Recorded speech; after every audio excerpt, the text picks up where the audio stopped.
So, why did the Aubrey Marcus podcast episode really get so much podcast episode really get so much attention? Why did it get so much pushback? I want to really anchor that in and clarify this because this is not at all about attacking individuals or their personal choices. This is about anchoring in truth in a time of mass distortion and deception.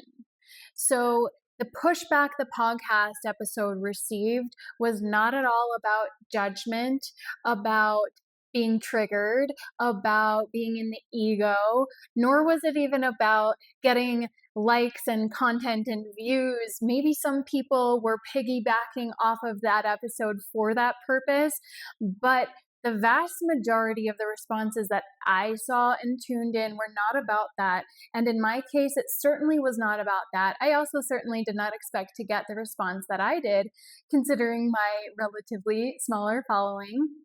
And the reason it resonated is because receiving some of the comments that I did, which I'm immensely grateful for, people were really feeling that there was truth behind the words that I was guided to share, the reason I was called to step up and speak out against it personally.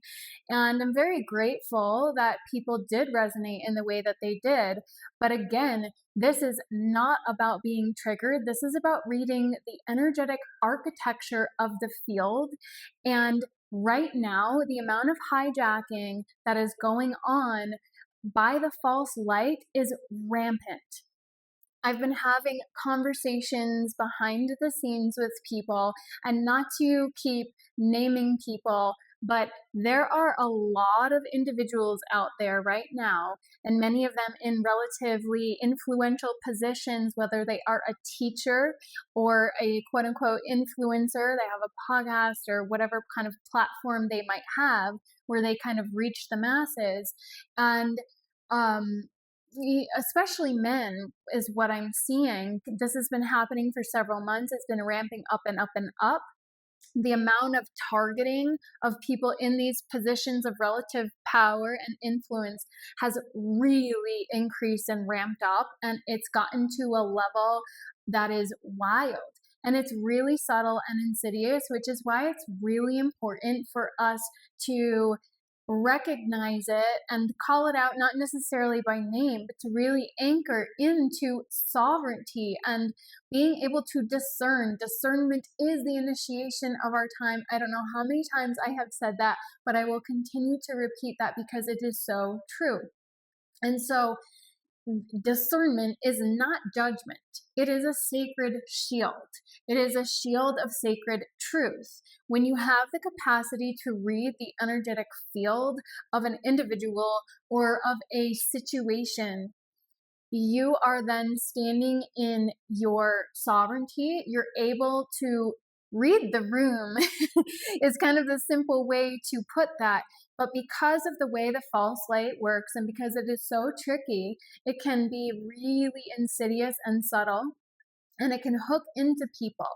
There are mentors of mine that I have worked with in the past that I, see what they're sharing now, and I'm like, that's not resonating as truth. Have they gone so far down the rabbit hole that they can't recognize it themselves?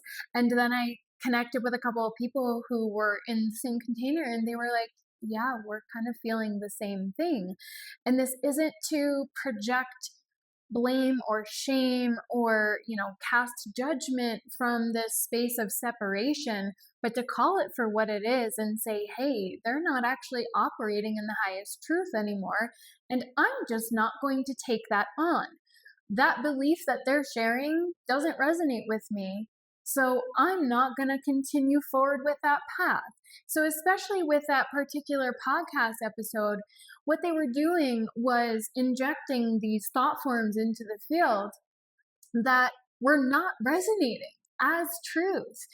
Rebranding poly as monogamy, I mean, that's just a whole other level of ridiculousness. But, at the end of the day, what they were trying to do was completely shift the perception of these templates of relationship.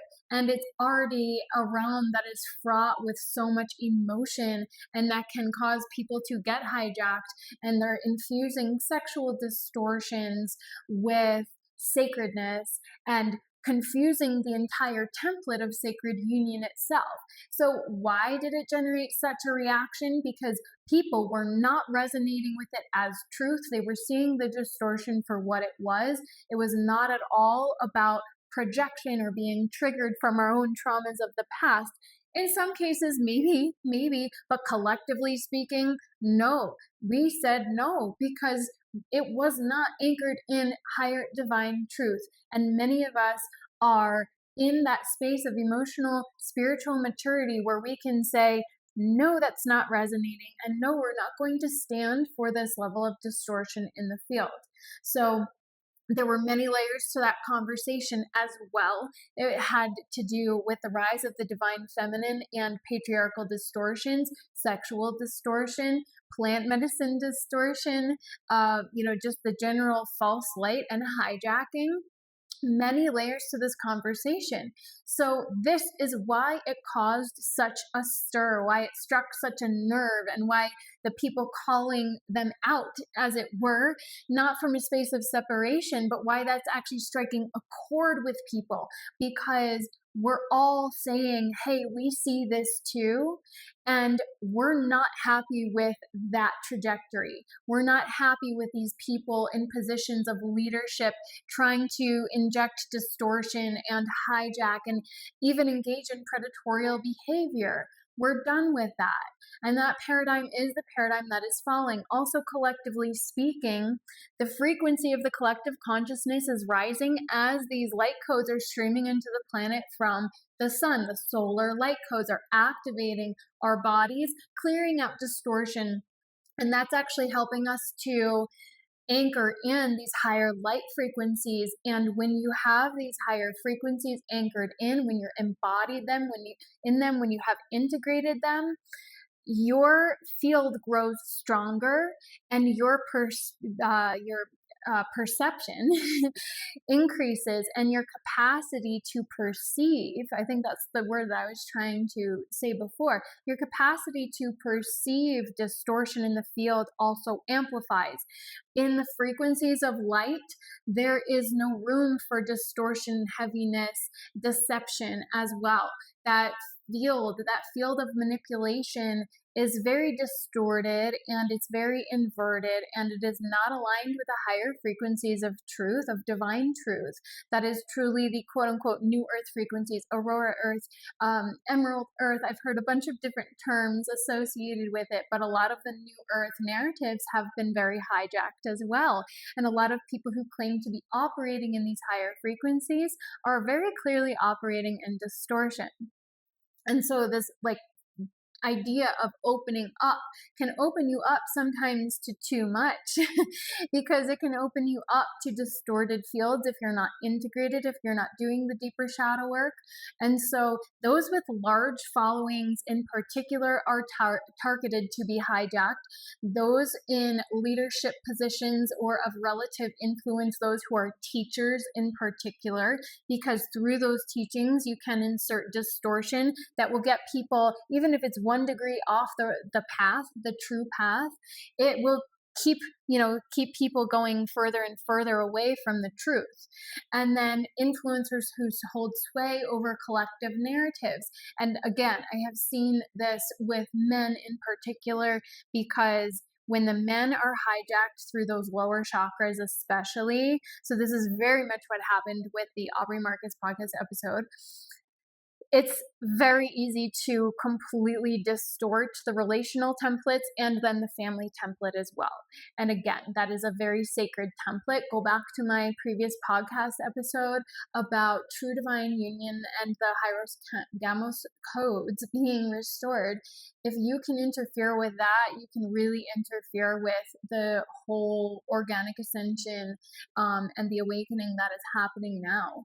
It will keep women in a space of separation, in distortion and disempowerment. And as the divine feminine is rising, we're saying, hey, no, we've done all this work. We're not going to put up with this distortion any longer. Like, we've been through the ringer, a lot of us. The divine feminines who have been on the path, especially, were rising up and saying, no, this is not sacred. This is not divine. This is not higher truth. And this is not a new template. And there's nothing radical about it. So the glamour fields do make it especially difficult for many to see the inversion. So when you're in it, it's that much harder to see it because you sometimes pedestalize, but you also don't want to admit that this person that you have been following or that you really have resonated with, or who perhaps has provided you a ton of benefit, legitimate benefit, that maybe they're actually operating in distortion, and maybe they weren't before, but they got hijacked recently. I have seen that with a couple people in particular, actually. It's like only in the last 6 to 8 weeks or so did I see their field change or their messaging seem to have a layer of distortion that it didn't before. And so right now, yes, it's rampant. And right now we need to have those shields of discernment up and strong and those swords of truth coming out to call it out. So yeah, it's discernment is not at all in alignment with the field of spiritual bypass. It is quite the opposite. It is the highest level of spiritual stewardship. And sometimes, in order for us to move forward collectively, some of us have to step up and speak up and call out the distortions, not from a space of judgment, but from a space of discernment, and saying this is not higher truth. So I hope that resonates. I hope that lands and makes sense for those who perhaps haven't done the deeper dives and are just kind of, tuning in to the first couple minutes of people's long episodes and talks and things and saying, oh, you're just judging and projecting and in your ego and whatever. Those who get it, get it. But I did want to just anchor this in case this gets in front of more people who need to hear this to really understand why this received the response that it did. So if this resonates, I have a bunch of other videos on the subject already, and there are more coming, not focused on the episode itself, but from the broader conversations that are arising because of it and the more subtle nuances that are driving this in the field. Okay, so thank you so much for being here. The likes, subscribes, and comments have been so deeply appreciated. I definitely need a drink of water.